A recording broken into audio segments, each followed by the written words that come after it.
సింహంలా యుద్ధం చేసినందుకే అతన్ని మైసూరు పులి అని పిలిచేవారు.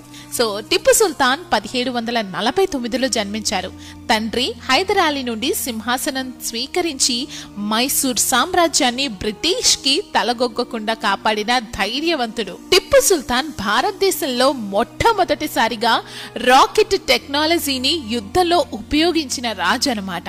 ఆయన తయారు చేసిన ఇనప పైపుల రాకెట్ 2 కిలోమీటర్ల దూరం వరకు వెళ్లి శత్రువులను మట్టుపెట్టగలిగేవి. ఈ టెక్నాలజీనే తర్వాత బ్రిటిష్ వాళ్ళు తీసుకువెళ్లి యూరోప్ లో అభివృద్ధి చేశారు. సో ఇండియాలో రాకెట్ టెక్నాలజీని యుద్ధంలో ఉపయోగించిన రాజు టిప్పు సుల్తాన్.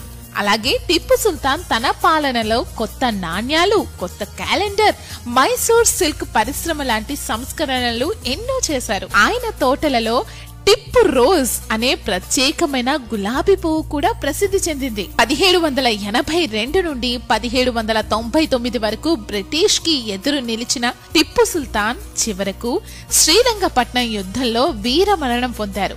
ఆయన చివరి మాటలు, పులిలా ఒక్కరోజు బ్రతికితే చాలు, గాడిదలాగా 1000 రోజులు బ్రతకడం కంటే గొప్పది.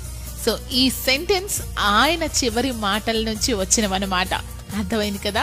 సో చరిత్రలో ఇప్పటికీ నిలిచిపోయిన టిప్పు సుల్తాన్ ధైర్యానికి, ఆవిష్కరణలకు, స్వాతంత్ర స్ఫూర్తికి ప్రతీకగా ఉన్నారు.